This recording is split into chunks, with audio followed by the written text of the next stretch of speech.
which deserves, and has, our most grateful acknowledgments. But the inequality is too glaring, the sacrifice is too great. You English are a proud people, Mr. Vendale. I have observed enough of this country to see that such a marriage as you propose would be a scandal here. Not a hand would be held out to your peasant wife, and all of your best friends would desert you." "One moment," said Vendale, interposing on his side. "I may claim, without any great arrogance, to know more of my country people in general, and of my own friends in particular, than you do. In the estimation of everybody whose opinion is worth having, my wife herself would be the one sufficient justification of my marriage. If I did not feel certain, observe, I say certain, that I am offering her a position which she can accept without so much as the shadow of an humiliation, I would never, cost me what it might, have asked her to be my wife. Is there any other obstacle that you see? Have you any personal objection to me?" Obenreizer spread out both his hands in courteous protest. "Personal objection?" he exclaimed. "Dear sir, the bare question is painful to me." "We are both men of business," pursued Vendale, "and you naturally expect me to satisfy you that I have the means of supporting a wife. I can explain my pecuniary position in 2 words. I inherit from my parents a fortune of £20,000. In half of that sum I have only a life interest, to which, if I die leaving a widow, my widow succeeds. If I die leaving children, the money itself is divided among them as they come of age. The other half of my fortune is at my own disposal, and is invested in the wine business. I see my way to greatly improving that business. As it stands at present, I cannot state my return from my capital embarked at more than £1,200 a year. Add the yearly value of my life interest, and the total reaches a present annual income of £1,500. I have the fairest prospect of soon making it more. In the meantime, do you object to me on pecuniary grounds?"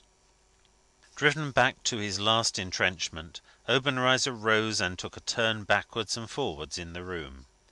For the moment he was plainly at a loss what to say or do next. "Before I answer that last question," he said, after a little close consideration with himself, "I beg leave to revert for a moment to Miss Marguerite.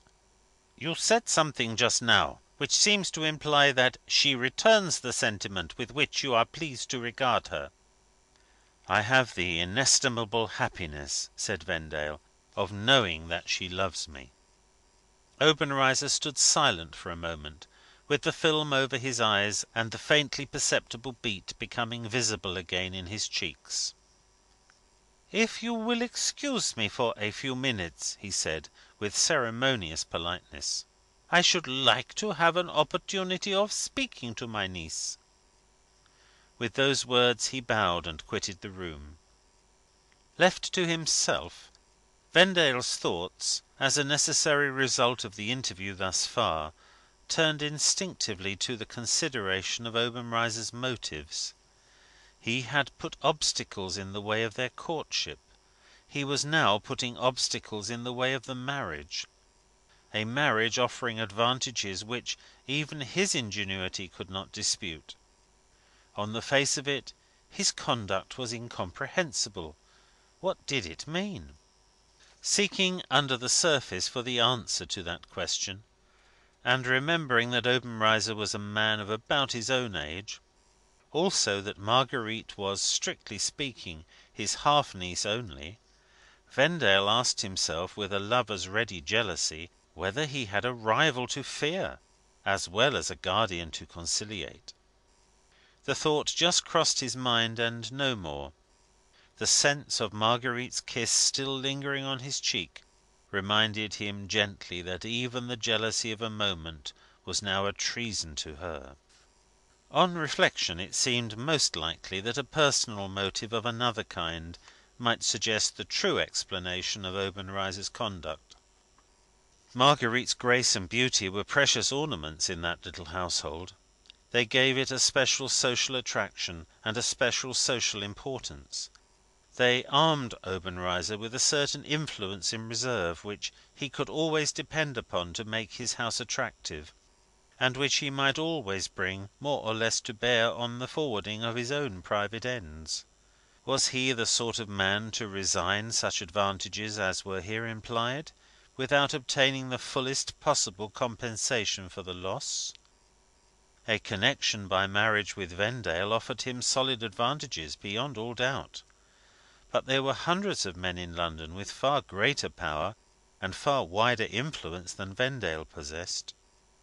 Was it possible that this man's ambition secretly looked higher than the highest prospects that could be offered to him by the alliance now proposed for his niece? As the question passed through Vendale's mind, the man himself reappeared, to answer it or not to answer it, as the event might prove. A marked change was visible in Obenreizer when he resumed his place. His manner was less assured, and there were plain traces about his mouth of recent agitation which had not been successfully composed. Had he said something, referring either to Vendale or to himself, which had raised Marguerite's spirit, and which had placed him for the first time face to face with a resolute assertion of his niece's will?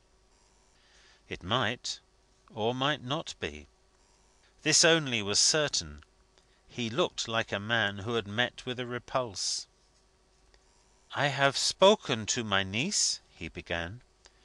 "I find, Mr. Vendale, that even your influence has not entirely blinded her to the social objections to your proposal."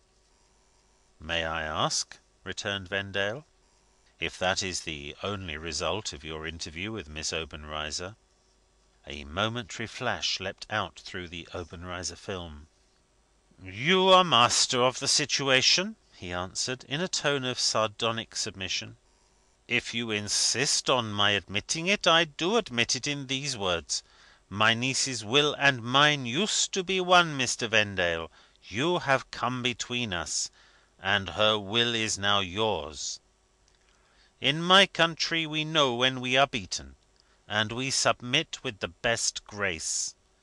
I submit with my best grace on certain conditions. Let us revert to the statement of your pecuniary position.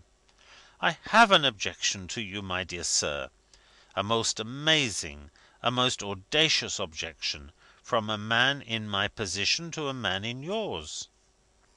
"What is it?" "You have honoured me by making a proposal for my niece's hand. For the present, with best thanks and respects, I beg to decline it." "Why?"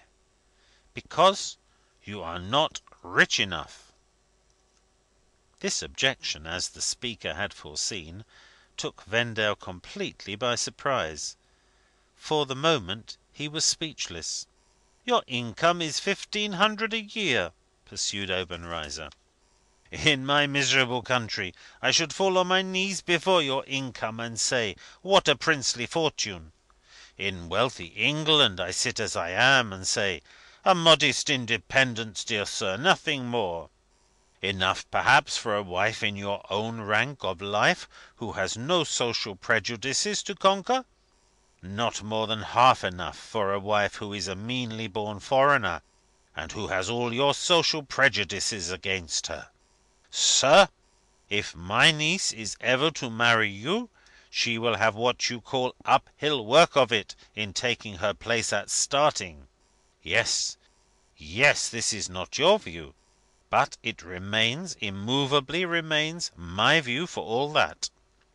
For my niece's sake, I claim that this uphill work shall be made as smooth as possible. Whatever material advantage she can have to help her, ought in common justice to be hers.